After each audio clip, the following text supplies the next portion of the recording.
So, we, the League of Women Voters of Metro Columbus, you know we have very important work to do in our community.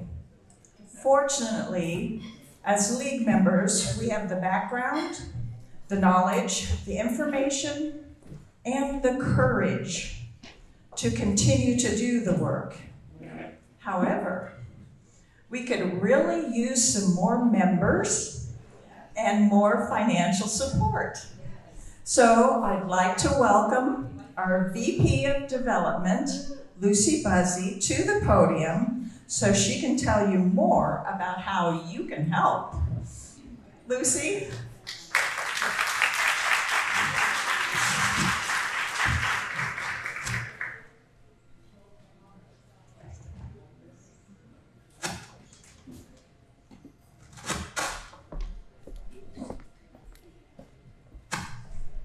Hello. This is about being a league sustainer. And this is in your program, your printed program. So this is on behalf of the Development Committee. You are invited to become a league sustainer. As you know, the League of Women Voters believes that sensible, responsible civil discourse and action based on substance rather than partisanship are essential for civic improvement. We rely on the support of donors who value the nonpartisan voter education and good government advocacy on which the League's reputation is built. This is a little background on the Development Committee. It was started over 10 years ago to coordinate giving and donating programs, and since then has identified various ways to give to the Metro League. Ways to give. Democracy in action. To honor an individual or organization in Central Ohio, and that's held in May.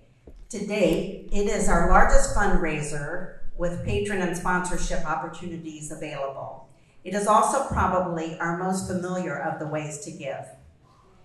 We have the LWVMC Friends Campaign that takes place in December.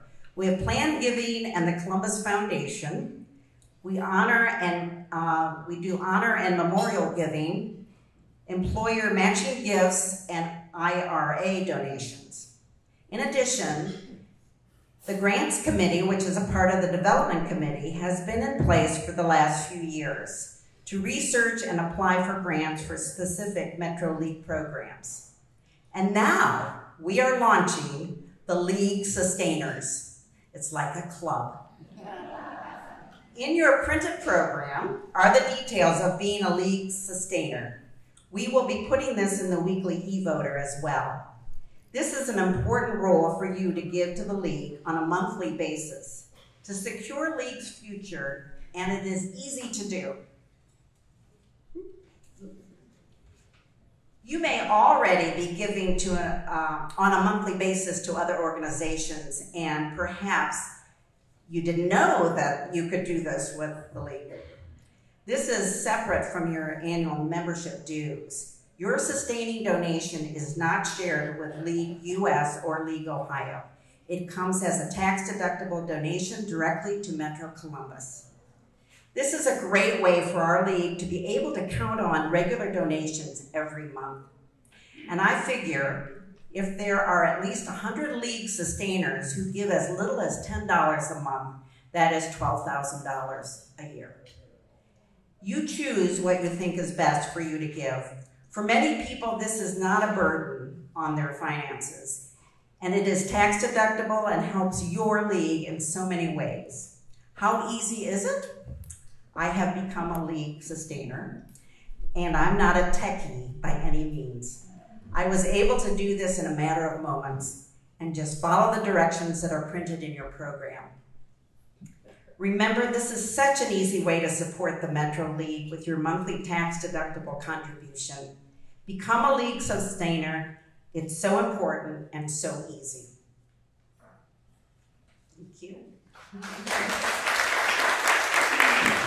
Thank you, Lucy. Now it's my pleasure to welcome our panel to the stage. This is an amazing panel. Each one of them is an amazing public servant. I'm going to have you all come up. Kerry, you might as well come up and join me right here. And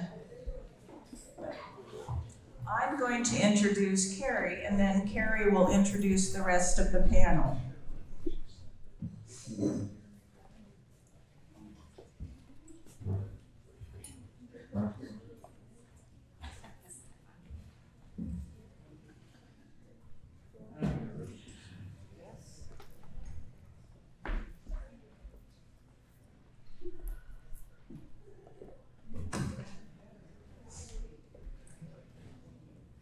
Okay, so each one of the panelists and our moderator is an amazing public servant.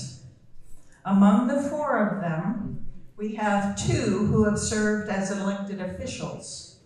We also have two who have served as journalists, committed to finding and sharing the truth, which is so essential in a democracy.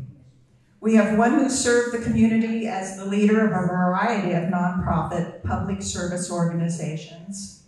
And between the four of them, they are currently volunteering on about 24 different community service boards.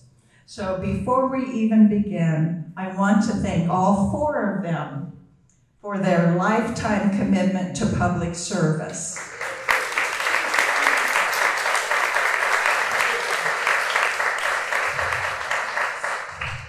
Now it's my pleasure to introduce Kerry Charles, who's the moderator for our panel discussion. Kerry anchors the weeknight editions of NBC4 at 6, 7, and 11 p.m. He joined the station after working as an anchor and reporter in Atlanta. Additionally, he has worked as a newscast producer at stations in Columbus and Cincinnati. Central Ohio is home to Kerry. He graduated from Lyndon McKinley High School and studied communication at the University of Cincinnati. His career has taken him to some interesting assignments. He anchored special coverage on the scene of the Charleston church shootings. He was there at the 50th anniversary of the March on Washington for Jobs and Freedom. And he got to do Super Bowl 53. He's covered 3 national political conventions. In 2020, reported from the Democratic presidential debate in South Carolina. Since joining NBC4, he has worked on projects that have been recognized by the Associated Press, the National Association of Black Journalists, and the National Academy of Television Arts and Sciences. That's the Emmys. Kerry believes in giving back to the community. He's on the board of trustees at St. Stephen's Community House. He's a member of Fort Hays High School Film and TV Advisory Committee, and he engages in service projects through memberships with Phi Beta Sigma and the NABJ. For his work in the community, Kerry received the 2023 Pillar of the Community Award from the University of Cincinnati African American Alumni Affiliate. And in 2018, Kerry was inducted into the Morehouse College, MLK, College of Ministry and Laity. Please help me welcome Kerry Charles.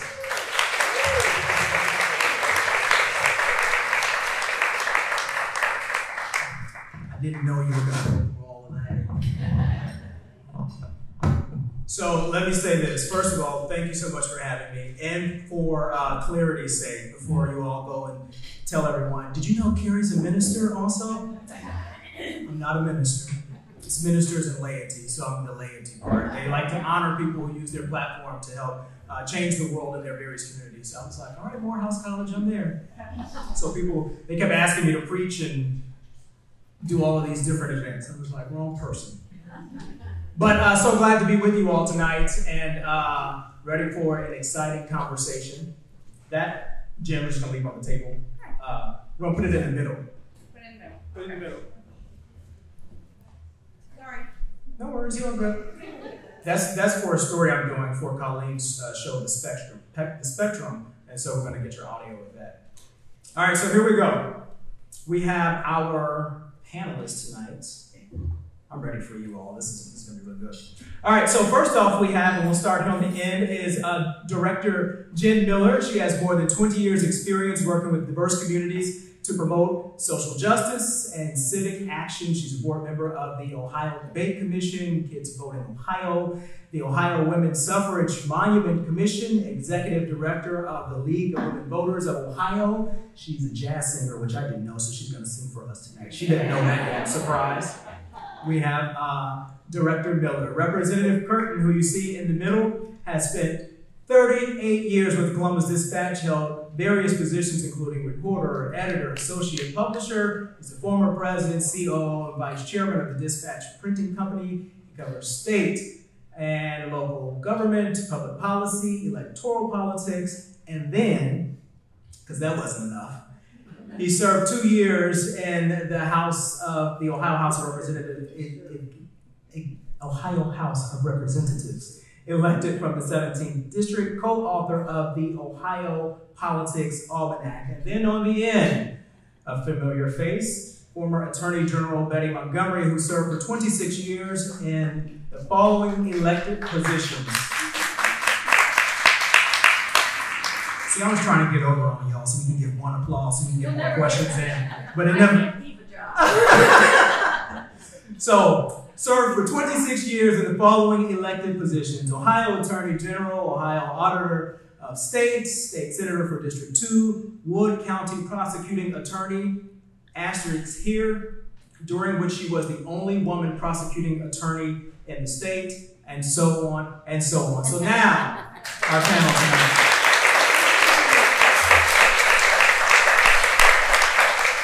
And we're going to jump into one issue that I know we are all familiar with, but I just wanted you all to allow our audience to get a sense of some other information about you all. And so, Director Miller, I want to begin with you. Voting issues in Ohio, past, present, and future.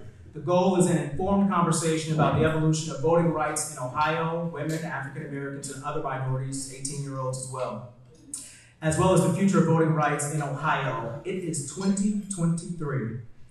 Why do we need to be gathered here tonight for such an event? Can you hear me? No. Can you hear me now? No.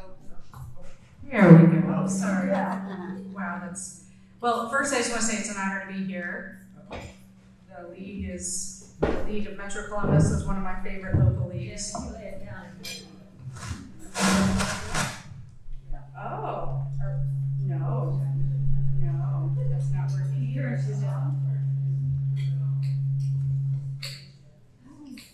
So just, you're going to hold your arm like this. You're going to hold your arm like this for an hour. Check, check, check. Mic check, 1, 2, 3. I think we're working it out. It's just still feedback. So, yeah, I mean, all right. First, it's an honor to be here. I love the Metro Columbus League. I'm a member of the Metro Columbus League. You do incredible programs. You're one of the most important partners that we have at the Ohio League. So thank you for having me and for doing everything that you do. We have to keep fighting for voting access because that's part of the American experiment. That is a part of who we are. From the very beginning, only at that point landed white men could vote, right? And we continue to expand voting access. 1920, some women, not all the way through Native Americans, people with disabilities, 18-year-olds, veterans, or actually active duty military overseas. And all of this is because we need to make sure that everyone is heard in our democracy. And when you talk to young people and they say that their vote doesn't matter, I think we need to point to those things like House Bill 458 that makes it much harder to vote here in Ohio, like gerrymandering, because what it tells us is that if our votes were not powerful, they wouldn't work so hard to weaken our voices. And end of the day, that's why I love my job, because I get to get up every day and represent Ohio voters and work with folks like you who are the true superstars. General, can you guys hear me without the mic? Hello? All right. All that talking in school paid off, so I'm going to do away with the microphone tonight. General Montgomery, what piqued your interest in service? When I never wanted to do anything else but public service. My intent going to law school was never to be anything except in the public sector. And it was because I was raised in a family. I had grandparents who were engaged in the political world. And I was raised in a family that said, you know, we had to give back. We had many blessings. And giving back and giving back to you, not only in your family, but to the world in general. I was raised that way. Representative Curtin, after almost 40 years as a journalist and business leader, you went to, as we say, the other side. Why? Why would you want to do that? Well, I left the Dispatch at the end of 2011 because I could see the cliff. I could see what was happening in newspapers. And at that time, as president and COO, I didn't want to be in charge of laying off all my friends that I grew up with. And, you know, we had to start cutting back because we couldn't support. So I took my leave from the Dispatch earlier than I would have otherwise, had it not been for it was very predictable about what was happening in print journalism. And I was looking for something to do. Quite frankly, I figured I would continue to serve on some boards, do nonprofit work when, as happens every 10 years, following the federal census, new districts are drawn. And I was reading my Dispatch one morning in 2011, after the 2010 census, and I was looking at the map of new districts in Franklin County. And there was, lo and behold, a district surrounding where my wife and I live, a brand new district, District 17, for the 2012 election and for the next 10 years, with no incumbent. I wouldn't have run if there were incumbent because I knew them all. But here was a new district, no incumbent, and I thought, I studied the legislature seemingly forever. I'd written about the legislature and state house politics seemingly forever, and I'd never been to grad school. So I analogized running and serving if I want to grad school. And I knew I would learn a lot, and I think everybody should run for office at some point. You do learn a lot. And so I called up I'd been raised in an Irish Catholic Democratic family. I parked my party politics for my nearly 40 years at the paper because that's what reporters want to do. So I was a registered independent, nonpartisan, and never voted in a primary during all those years. But my DNA was Irish Catholic Democrat. That's what I was raised as. And not to be all that altruistic, the district that I was looking at had about a 57% Democratic index. So if I needed to clinch it, that was it. And I called up the Democratic leadership at the state and local level and said, do you have a candidate for this seat? And the answer was no, we don't have anybody. I wouldn't have run if there was some young up-and-comer who was looking to run because why play an old spoiler for somebody coming up? They needed a body, and I was a warm body. And so I ran. I represented the west and south sides of Columbus for 4 years, two-year terms, and I did not seek a third term in 2016 because it was time to go off and do other things and let somebody else run for that seat. Very good. So I want to go back to last night. Did we all watch the debate? No. Hey, Kerry. Perfect. Hey, Kerry, one of these days, God willing, you'll be 72 years old too. And that was a late night today. It was a late night to me. You should see me during the 11 o'clock. I'm yawning every time Caroline's reading the story. Not because she's bored, because I'm really sleepy. Last night's debate, this is an audience of engaged voters. There are people out there who are not engaged voters. They feel they don't have a place in politics. When you think about last night's debate, and I will tell you all, it was chaotic. You could barely hear the other candidates over each other. When you think about, in terms of engagement, is there a place for debates today in today's society, and how do they benefit people sitting at home on the couch? I think there's an important place for debates, but it's critical that the moderators can control it as much as they can. And the shouting over and interrupting is inexcusable and albeit somewhat understandable given some of the comments. But oftentimes the polite, appropriate person behind the podium gets dinged because they're waiting to answer a question at an appropriate time. So I think they're really important for us to get a sense of who our candidates are. The debates and what they've become is just reflective of what our politics has become. Rude, crude, uncivil, a mud bath, and we need to do all we can to fix it. But it's the debates are a reflection of a much larger problem. Director Miller, I didn't hear last night. We are preparing for a presidential election, and I didn't hear, no matter how one feels about him, I didn't hear anyone address recent comments about the president executing a former general. I didn't hear any of the candidates bring up that the former president is facing 91 felonies. When we talk about engagement and we have these platforms, I want you to talk about how beneficial they are from that standpoint. And is it a waste of time? No. And so, at League we do forums rather than debates.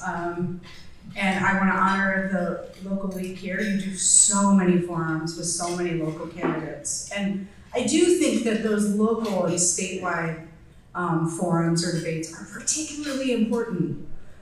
It's important that, as Betty said, that voters know the candidates a little bit better, and not just through their campaign stops where they get to control everything, and not just through their ads. And I think it's important for voters to be able to see, who shows up and who doesn't, for example, and I know we don't do empty chair debates, but sometimes we have 3 or 4 candidates, right? And who decides not to talk to voters on voters' turf tells us a lot too. And that's why we at the Ohio League will continue to try to find ways to empower local leagues in doing that work, because it's so important. My last question on last night's debate and regarding the upcoming presidential election, specifically spawned out of last night, the most pressing issue that Ohio voters should be focused on it's a loaded question, as we prepare for this election, presidential election.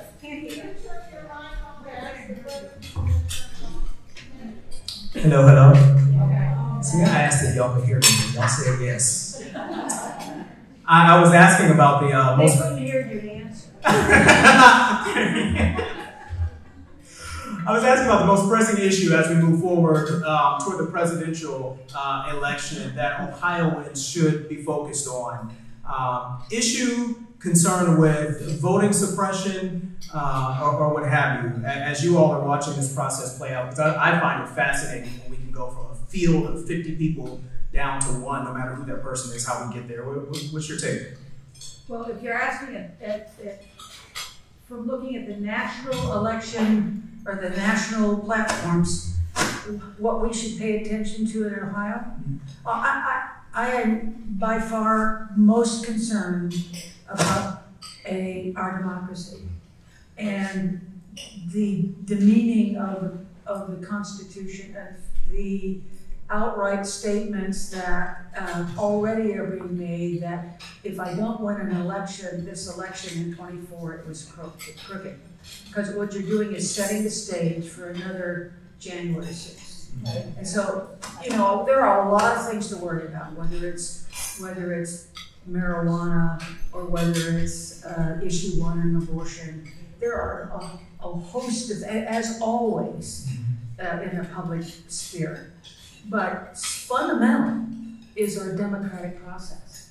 And when you have at least one front runner saying, I am going to politicize the Justice Department to get even with my enemies, then I'm going to, the chief of the military should be lynched or shot or whatever, he said, hung, I guess.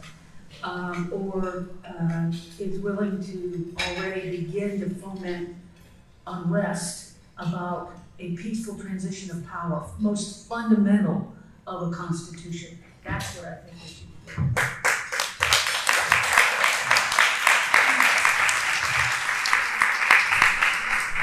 Betty is spot on. Democracy is fragile. We are the longest running democracy in the history of the world. The founders knew that they tend not to last. That's what history teaches.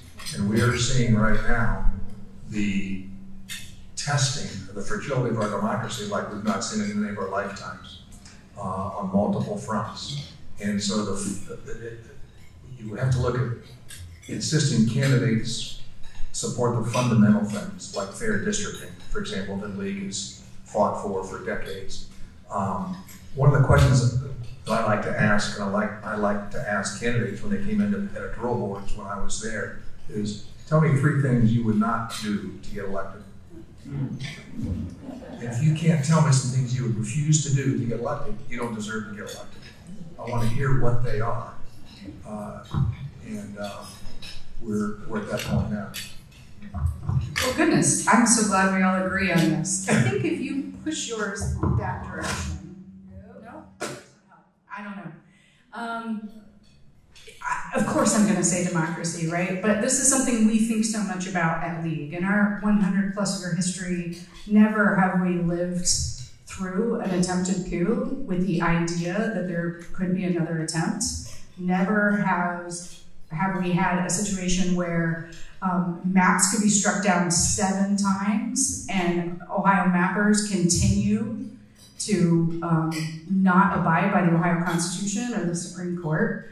And so I think it is absolutely most critical. That is the foundation of who we are.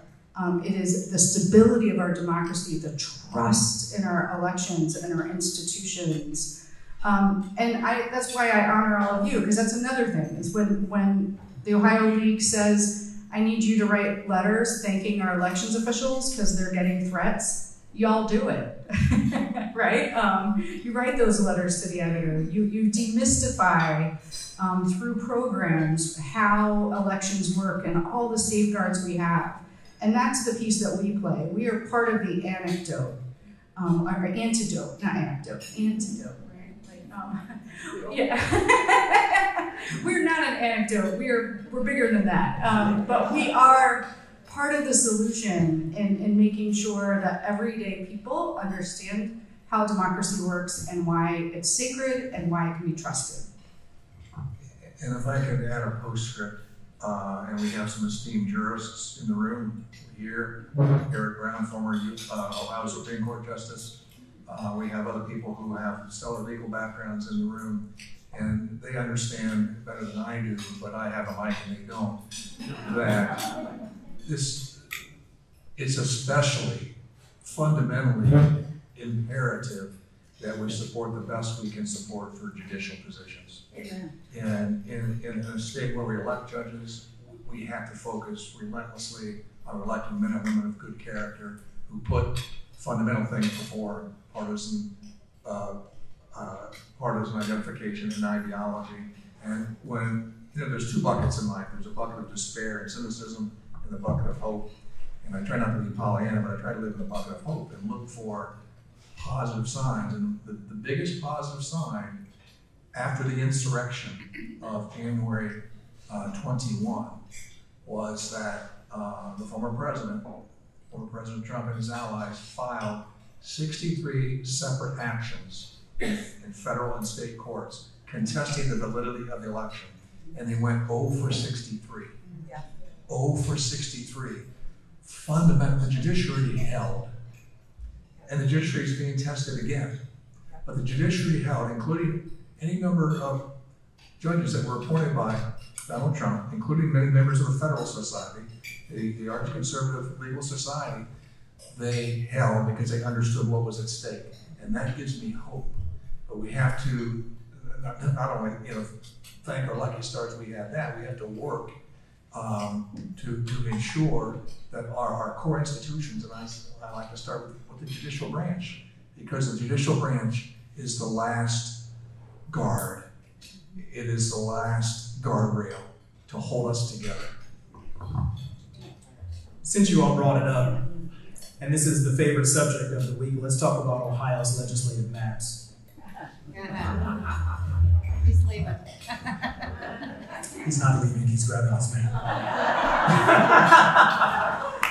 It is, These are the congressional, that's the current congressional map, not the state legislative map. As of past, when you say current, the existing as of today. I'm gonna let y'all talk about the map in a second. You just asked the question. I want to get everybody. Want to try and get everyone just a few nuggets to get you up to speed, because this is one of those issues when you hear about legislative maps in Ohio. You roll your eyes. You think, here we go again. What's going to happen next? I don't know, because I'm looking at the heads nodding right now. So the legislative maps, they are now with the Supreme Court of Ohio, and this week the Redistricting Commission filed the state's new maps for Ohio House and Senate, which would be effective until 2030. But as we know, they could face legal challenges. And the new maps, they were approved by all 5 Republicans and 2 Democrats on the commission, and they are drawing opposition from groups that say politicians should not be the ones drawing the lines. Make it make sense for, I'm always thinking about the people on the couch, the people who are at home, who are watching our newscast and they hear this subject and they just change the channel or what have you. Make it make sense. It sounds silly, why is this important? Okay, so first, I want to recognize that we have Joan Lawrence and Ann Hankner in the room. I stand on their shoulders as I fight, and Peg Rosenfield. I stand on their shoulders as I represent all of you in these efforts. And there's many different ways we can talk about it. I think the first and foremost, and I think we take something out of the August 8th playbook, where Ohioans realized that it was bigger than one issue, it was bigger than one party, and they stood up for democracy and fairness. Fairness is a fundamental Ohio value. Distrust of government is a little bit of or at least distrust of politicians is a little bit of no offense guys, but a little bit of a value too. And so what we're talking about is, it's just too tempting. When politicians are in charge of drawing the lines, it doesn't matter if they're Republican or Democrat. They're just going to draw those maps to benefit themselves. And actually, that bipartisan vote this week did us a favor, because now we can transcend as we work on citizens, not politicians, and thank you to all of you who are collecting the signatures. As we work on citizens, not politicians, that's what we can say. Is, guess what they just did? They unanimously voted to make sure they could get reelected and their friends could get reelected. And this is, again, bigger than party. Republicans do it, Democrats do it. We have to take it out of the hands of politicians. And why? Because the Ohio State House and Ohio Congress, and the congressional delegation, they affect our daily lives. They affect school funding and lunches for kids. They affect local government support, healthcare policy. We literally, as soon as we wake up in the morning, we are affected by the Ohio legislature when we turn on our lights, right? And so we have to make sure that we are putting this in those very clear terms, that when the lines are rigged, it hurts every voter. When politicians get to draw the lines, they're gonna rig them for their own benefit, and politicians aren't gonna listen to us. So let's take it out of their hands, because this is how we take back Ohio. This is how we take back our democracy.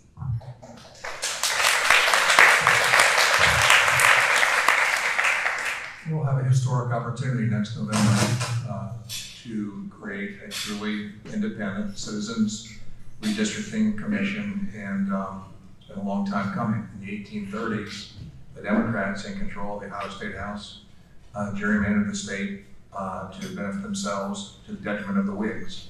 This was 20 years before the birth of the Republican Party in 1856. In 1890, the Democrats in control of the State House gerrymandered the congressional map to to draw William McKinley out of his congressional seat. And he lost in 1890.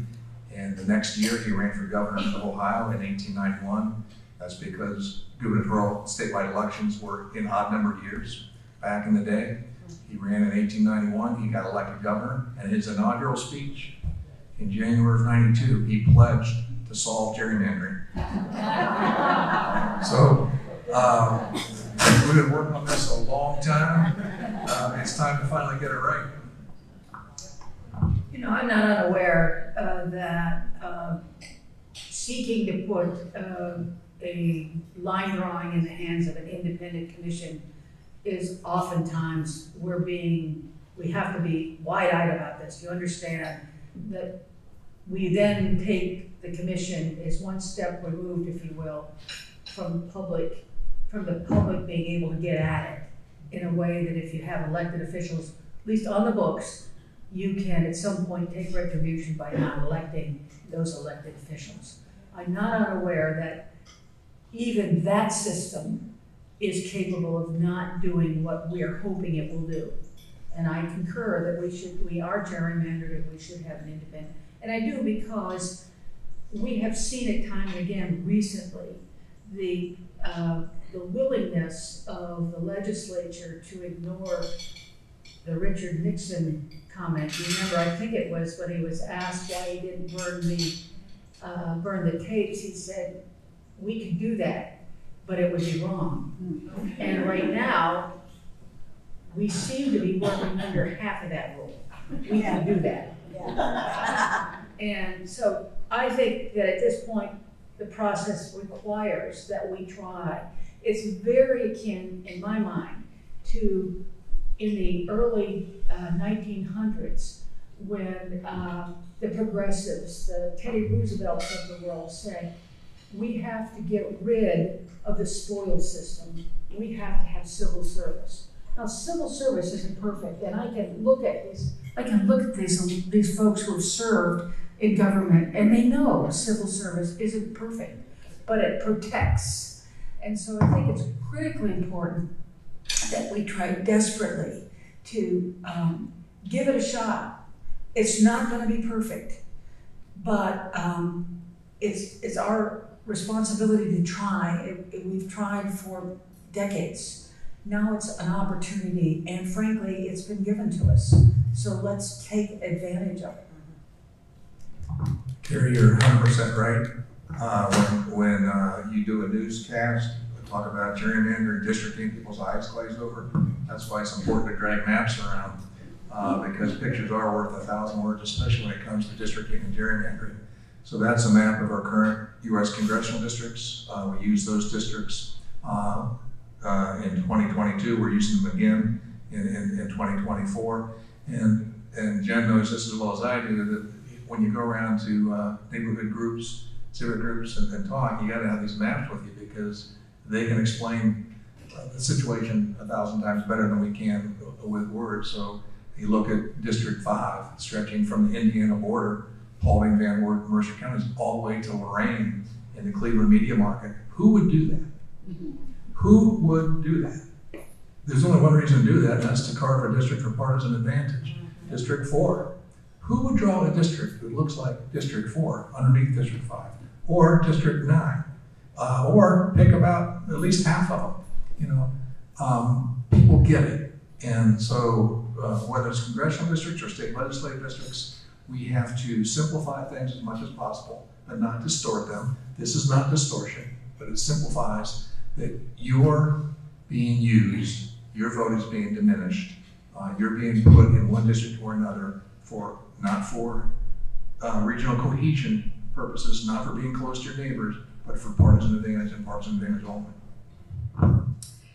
And one more thing I just want to say is one of my proudest moments when we had the redistricting roadshow around the state where they gave us barely any time at all to see the maps, in fact, there were no maps, but to testify. We filled every hearing room, right? And we didn't give you talking points. We trained you on how to write your own testimony on how the districts were rigged and how they were not, all these splits and all these lines, and y'all did it. We turned out thousands of people in 2021 to testify. Well, here's what we're doing now. We're gonna do another training with y'all, the next Fair Districts Huddle in a couple weeks, where we're gonna show you the new maps for Ohio State House, and we want you to again zoom in and say, but wait a minute, why is our school district split into 4 districts? That doesn't make any sense, it could fit into 1. Or why is this only connected by the Maumee? That's true in Lucas County still. And why? Because when you are out collecting signatures for citizens, not politicians, you can actually tell these stories. You'll be able to localize what gerrymandering looks like in a way that none of the rest of us can. And hopefully you'll write letters to the editor also about why this is a problem, or you will put this in our speakers bureau. So please attend the next Fair Districts Huddle, and we'll remind you how to use Dave's redistricting and how to zoom in and talk about your communities. I was going to say, you have to pass the microphone to the left before I speak. And may I say, bring a friend. I was going to ask, how can people in this audience make a difference when it comes to educating people about these maps? And you answered that, but I think it's also important when we have events and opportunities to bring someone along, especially someone who is not aware of all of the happenings and the nuance. And so we talked about it to some degree, voter suppression. What other ways are we seeing voter suppression show its face in our state? Well, I'm going to probably differ with my folks here. Ohio, for not just a year, but for several decades, I believe at this point, has had some of the more open capacity to vote. We had 30 days to vote, and all the time we were being sued. New York had 1 day to vote. We included the ability to vote absentee without an excuse. There have been, I think, some tremendous gains in availing ourselves of the vote. I know there are people, probably most people in this room, have an issue with requiring identification. I'm not sure I'm in that camp, to be honest with you. And I have to be honest with you, I'm not sure I believe that it's irresponsible to ask for identification. We'll talk more about that, because we always hear, the other side say, no, everyone should have access, Right. such and such. So in my way of thinking, across the country, absolutely, there have been some tremendous opportunity, or tremendous obvious voter suppression. I don't see, in my experience, and I certainly will be willing to be educated, but I do think we have to remember that Ohio was a leader in opening up voting. And what happens is, once that happened, then when you had a mistake written in the statute, and the attempt was to correct it, that golden week, where you could register just before you voted, then it was cast as we're taking away voting, when in fact it was an error that was an attempt to correct it. I grant you, I know many of you here will not agree with that. And when there was an attempt to take, when in fact I think the weekend before the election, that was changed so that, frankly, the boards of elections had time to take a deep breath before actual voting day was.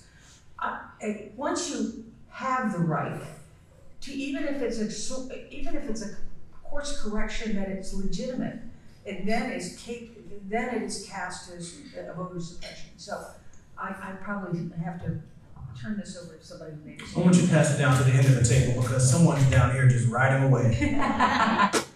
Well, first, let me just say this, and maybe many of you know this, maybe you don't, but League has also always championed election security and integrity.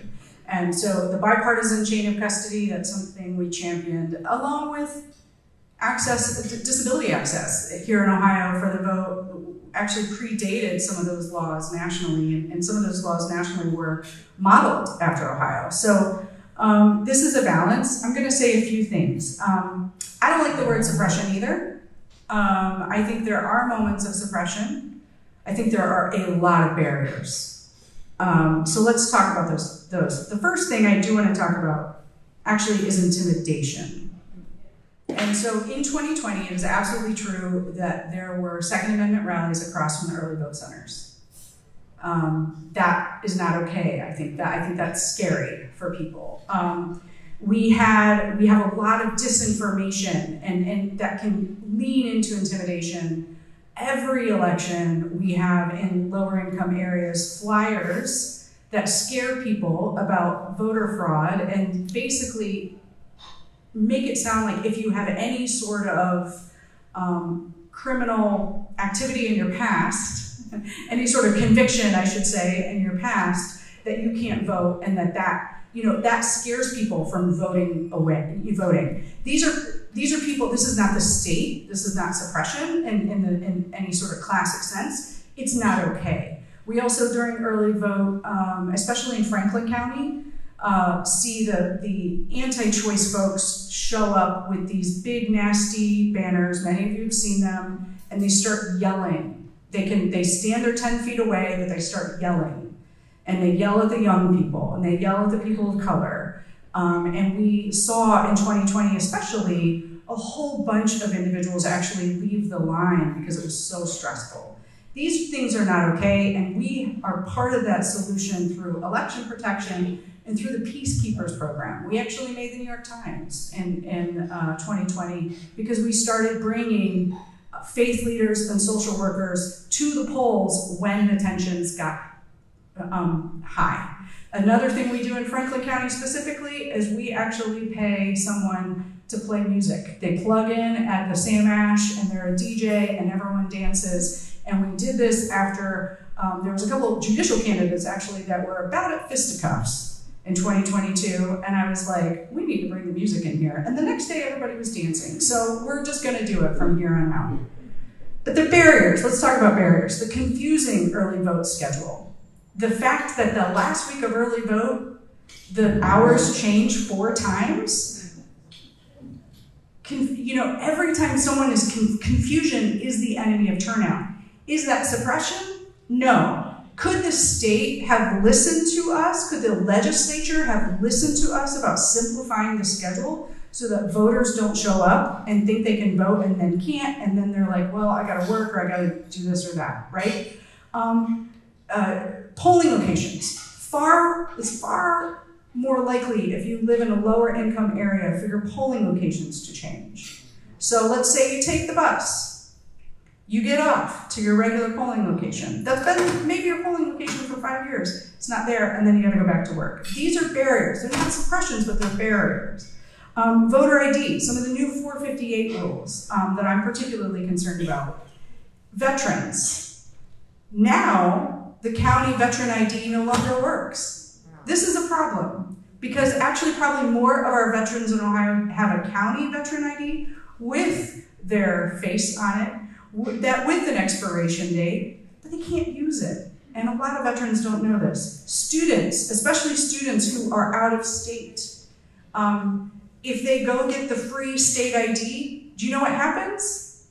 Their out-of-state driver's license becomes null and void, and now very potentially they are driving around illegally. And so there's all these barriers now, all of this confusion, and that's why it's incredibly important that we work with boards of elections on voter education, and I know the league shows up and advocates for funding for voter education for the Franklin County Board of Elections. That's great. I know the league meets regularly with the Franklin County Board of Elections about access issues. We put all that information out there when polling locations change, those voter info cards, right? All of that is really important. I would not call it suppression. We want to save that word for the moments when it truly is that. Very good. And I think I've worked in Louisiana, North Carolina, Georgia, and when issues would arise, I would go, we don't have that problem in Ohio. And I think election integrity, like you said, Ohio has been a leader. As we were coming against the clock, I wanted to switch gears and talk about social media, which I can't stand. How has social media affected voter engagement? The biggest deleterious or detrimental effect of social media has been the explosion of disinformation. Misinformation and disinformation. Disinformation being intentional misinformation. We know that foreign actors, especially Russia and China, have invaded not just the United States, but they intend to destabilize democracies because they're not in favor of democracies. And so we have seen a flood of misinformation and disinformation flood from foreign actors into our country to confuse people and to anger people with all sorts of malicious types of messaging. And internally, we're not doing ourselves any favors by rewarding increased levels of demagoguery and falsehoods like voter fraud. Voter fraud is practically non-existent in this country. And audit after audit after audit shows that. And there's a lot of poll workers in this group, including me. Anybody who's taken poll worker training and worked many elections, you know how good the system is. There are mistakes in every election, but they're caught in the post-election certification process. And when you have the official result, it's 99.99% accurate, and that's true in virtually every state. So what I get concerned about is foreign influence, and I also get concerned about rewarding in a campaign context flat-out demagoguery and falsehoods, because when they're successful, it just spawns more and more and more. Voter fraud is nearly existent, and just one postscript on the previous point. I'm not concerned necessarily about voter photo ID, but I am when it's rushed. And that legislation was passed in December and took effect in April. And suddenly, when everything is a rush job, intended for the next election, be suspicious of it. Yeah. Lots and lots and lots of our seniors in nursing homes and senior centers don't have photo ID. And to require it in a rush job within a 3-month period is a poll tax. It is a poll tax. So if the state were to pass legislation saying that we are going to take the next 2 years to make sure we do a thorough canvass of every precinct in the state and making sure that people either have photo ID or we make it available to them, fine. Then you've done it the right way. And you've satisfied any concerns, legitimate concerns people have about proper identification. But always beware when voting-related legislation is a rush job. There's usually malintent behind it. Great point. I want to get back to social media because we talked about some of the content and how can we use social media to engage people, to diversify our rooms. I only see 2 black people in the room tonight. But when we have events like this, to bring more people from different communities to the table, it's okay, we're a friendly group. But how do we use social media for the greater good? Yeah, I love that question. We certainly do. Our social media continues to grow and grow, and you all share that. So keep in mind that we create materials in 12 languages just about how to vote. And what you may not know is we make that available to community groups whose channels we're not on, to make sure that folks are understanding voter eligibility, understanding all the aspects of how to get to the ballot box. So one plug is we also do social media monitoring. So we have a whole army of volunteers who are watching for that mis and disinformation, and we want you to continue to do that as well. But yeah, it's absolutely a tool. It is free. It can be fun.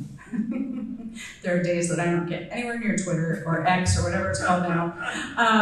But it is a tool for us. And we also we have a lot of college kids who create our social media in hopes that they will make it attractive to young ones. I promise I'm not trying to. I feel like I'm hugging this wall so we don't get feedback. Artificial intelligence.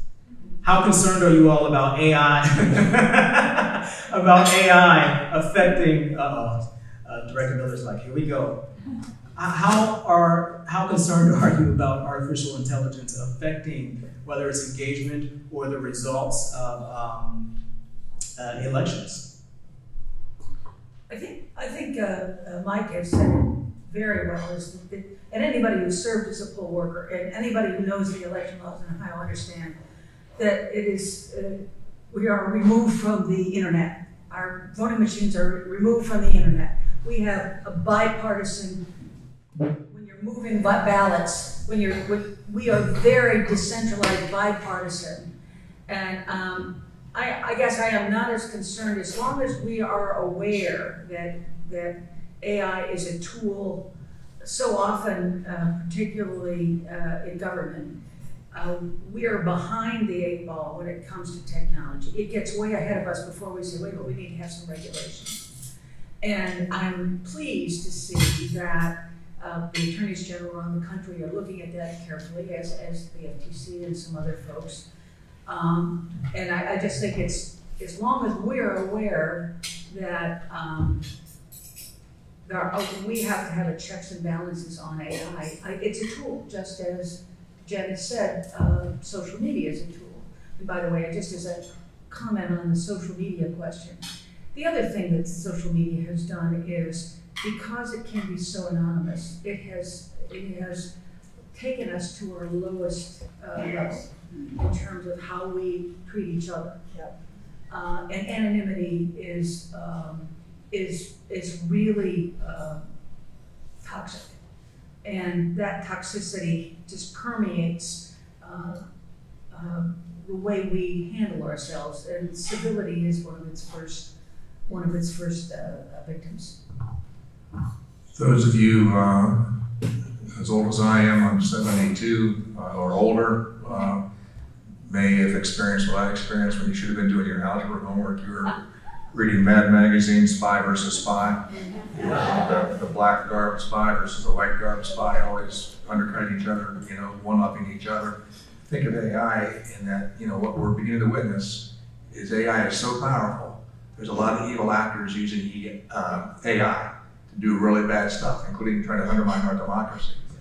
And then there's a lot of tremendous good actors who are using AI, developing AI for lots of good things, including how to check bad AI. So I think bad AI, good AI, they're going to be in a race for quite some time. And it's going to put a premium on us doing what we've already begun to do. The league does a good job of this, and that's fact checking. Kerry, you use your own fact checking apps, your own fact checking sources, newsletters.org, whatever ones you go to. Well, we're going to have to take fact checking and put fact checking on steroids and take it to a higher level, because AI is going to demand it. I'm so concerned, because I'm on the panel. I'm so concerned about the images of politicians being used to say what have you. Oh, no, that is true. And don't tell anyone, please don't call an AI bad person. I'm concerned about my image being used to promote some cause, some candidate when we talk about AI. It's so scary. That is, you're very legitimate. I should have mentioned that. You're right. Okay. It's scary. Yeah. I was basically going to talk about dis and misinformation as well, so we can go on to the next one. Okay. I hear. I thought you were just hugging him. But Yeah, I do love this guy. We are just against the clock at 7:59, and so we're going to start with General Montgomery, just so the microphone's at the end of the table. What advice would you give to the league or to our citizens about protecting our voting rights? Engagement. It's clear that you have children and grandchildren, you have neighbors, and the most effective way to let people know what's going on and to persuade people is not on a typewriter or on a computer, typewriter even. It is over the fence talking neighbor to neighbor and getting them engaged. You know, I'm often reminded of Benjamin Franklin's response to the woman who said after the Constitutional Convention was done, is what do we have, a king or do we have a democracy? And Franklin said, a republic, ma'am, if you can keep it. And the only way we keep it is if we're engaged and we get our family engaged and we get our neighbors engaged and we say, yes, I know John Doe is an elected official. He's a public servant. It does trouble me. We always talk, and I understand why we do it. We're talking about the people, not politicians. You would expect me to say this, but I have served, and some of them are sitting right at that table, right here and right here, with wonderful, thoughtful, honest, integrity-bound people who want to do the right thing. They are citizen soldiers who give up so much to serve.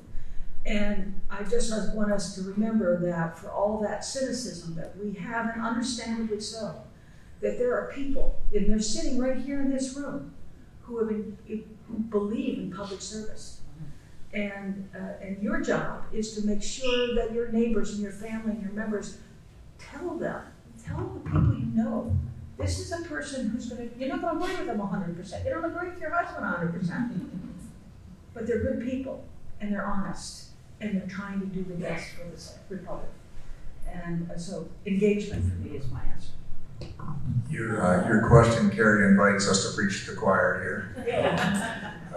This group of people, you know, they've been engaged for a long time. My first time I was in this room was in the fall of 1973, covering a candidates night sponsored by the League of Women Voters. They've been doing this work forever, and so it's be a member of the League, be a member of other civic organizations and nonprofit organizations that are engaged in promoting good government, promoting good candidacies, promoting issues you believe in. Attend a governmental body meeting once in a while if you can. We're all busy people, but show up, because when you show up, you're noticed. Because so few people do show up, generally speaking. You're noticed when people come down to the State House. There are people counting noses. You know how many people are in this room. It's noticed. We have too few active citizens because we're a comfortable country. Maybe we're becoming less comfortable now as we see our democracy being challenged, the legitimacy of our democracy being challenged. Hopefully it'll get more and more people involved because the stakes are so high. But involvement is the only recipe. I got two answers. Sorry, I have to. So the first is, I totally agree that there are so many incredible elected officials.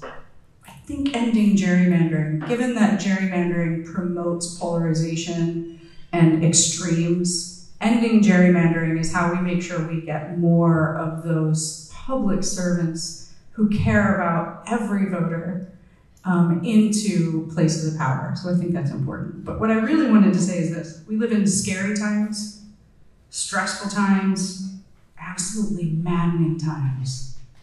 And I know that it's so tempting to tune out. It's so tempting to just not get out of bed, to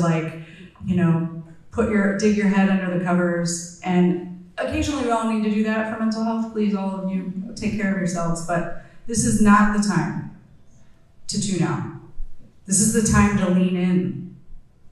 This is the time to do things differently than we've ever done them before, potentially. To build more diverse partnerships, to get on social media when we really don't like it, to volunteer to collect signatures even though you don't want to be out in the cold that day. Whatever it is, this is our moment, League. This is it. We are made for this moment. Democracy needs us. And so I say, let's just keep doing what we do. Let's do it with all the passion, all the fervor, and let's bring lots of friends with us.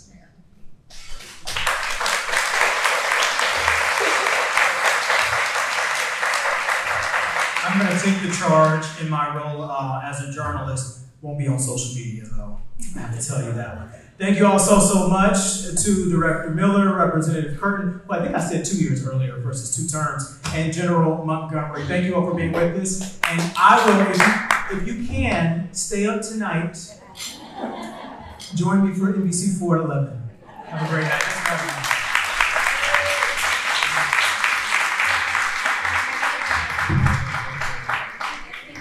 So, thank you, Kerry, so very much.